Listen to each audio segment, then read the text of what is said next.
శ్రీ గురుభ్యో నమః. అనవద్యాంగి, వంక పెట్టడానికి వీలు లేని అవయవములు గల అమ్మ. అమ్మ సర్వావయవములు సాముద్రిక శాస్త్రంలో చెప్పినట్లుగానే సులక్షణంగా వంక పెట్టడానికి వీలు లేకుండా ఉన్నాయి. నిజానికి ఇలా కాదు చెప్పాల్సింది.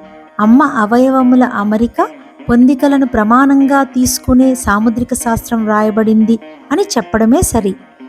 వద్యం అంటే లోపం, అనవద్యం అంటే లోపం లేనిది. పరిమితత్వం కలిగిన ప్రతి రూపంలోనూ లోపం ఉండనే ఉంటుంది. అమ్మ అంటే పరిపూర్ణం, అమ్మ అంటే సద్వస్తువు. ఏ దోషము లేని రూపం జగదాంబ రూపం. అఖండమైనది బ్రహ్మము, ఖండరూపములు జీవులు. చెట్టుగా ఎప్పుడూ ఏకమే, అద్వైతమే. అందులో కొమ్మలు కాయలు అనే విభాగం ద్వైతం. ఖండరూపానికే ఉపాధి అని పేరు.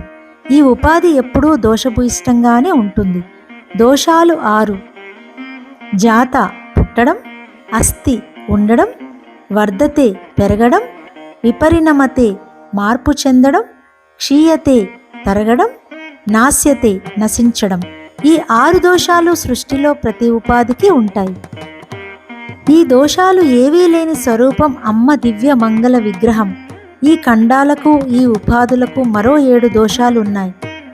అసత్యత అశాశ్వతత్వం, అనిత్యత అనిత్యం, జడత జడత్వం, పరాధీనత అస్వాతంత్రం, పౌరుషేయత ప్రయత్నించాలి, సాధ్యత సాధించాలి, పరిచ్ఛిన్నత పరిమితత్వం. కానీ అమ్మ స్వరూపం అలా కాదు. శాశ్వతమైనది, నిత్యమైనది, చైతన్యమైనది, స్వాతంత్రమైనది, అప్రయత్నమైనది, అసాధ్యమైనది, అపరిమితమైనది.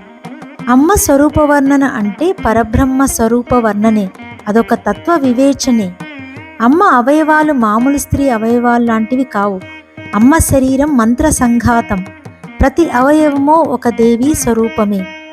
దివ్ నుంచి దేవి అనే పదం వచ్చింది. దివ్ అంటే ప్రకాశించున్నది. అమ్మ అనుగ్రహ కిరణాలే అవయవాలుగా రూపాంతరం చెంది అమ్మ స్థూల రూపాన్ని పొందాయి. అమ్మ అవయవాలు మన అజ్ఞానాన్ని పోగొట్టే అనుగ్రహ కిరణాలు. సృష్టిలో ఉండే అందం మొత్తం అమ్మే అన్నట్లు దర్శించాలి. అందాన్ని ఆరాధన చేయడం వల్ల ఉపాసకుని మనసులో కాలుష్యం తగ్గుతుంది, ఆత్మ చైతన్యం కలుగుతుంది. ఇలా అమ్మను ఉపాసించే వారిలో కూడా అందం, ప్రత్యేకమైన ఆకర్షణ కలుగుతుంది, తేజస్సు ఉంటుంది, మొహంలో ప్రకాశవంతమైన కళ ఉంటుంది. అమ్మ అనువనువు అందమే. ఉపాసకులు అమ్మ రూపాన్ని అద్భుతమైన ఆకర్షణతో ధ్యానించి అమ్మతో లీనమైపోతారు. అందువల్ల వారు అమ్మకు స్వయంగా బిడ్డ అయి ప్రపంచంలో ప్రతి అందంలో అమ్మను తప్ప వేరే చూడలేరు.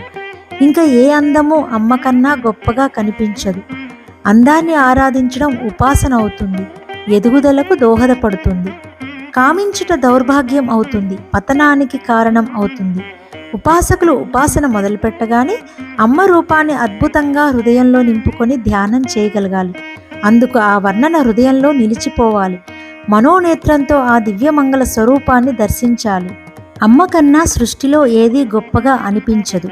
అనిపించినా, అలా కనిపించినా ఆ అందంలో అమ్మే గుర్తుకు రావాలి. అప్పుడు ఉపాసకుడిలో కామం నశించి ఆత్మ చైతన్యం ఉన్నతి కలుగుతుంది. ఇదే ఉపాసనలో మొదటి మెట్టు, ఇదే పునాది కూడా. అమ్మ నామధ్యానం చేస్తున్న వారికి ఒక ప్రత్యేకమైన అనుభూతి ఉంటుంది. అది ఏమంటే, అమ్మ గుళ్ళో ఇచ్చిన లడ్డూ ప్రసాదం తిన్నప్పుడు నోటికి ఎంత మధురమైన తీపి రుచి కలుగుతుందో, అమ్మ నామాన్ని రూపాన్ని హృదయంలో నిలుపుకొని ధ్యానించే వారికి శరీరమంతా తీపి అనుభూతి కలుగుతుంది. మనస్సు తీపిని రుచి చూస్తుంది. అది వర్ణించలేని మధురానుభూతి. అంబుజోదర దివ్య పాదారవింద చింతనామృత పాన విశేషమత్త చిత్తమేరీతి నితరంబు జేర నేర్తు.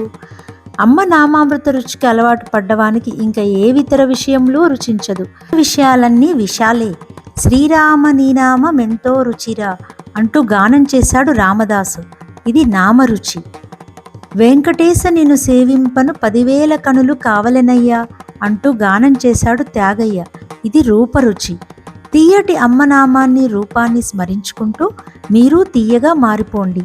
నిజానికి అమ్మ నిర్గుణ. రూపమే లేని అమ్మ మన ఉపాసన కోసం రూపం దాల్చిన దయామయి.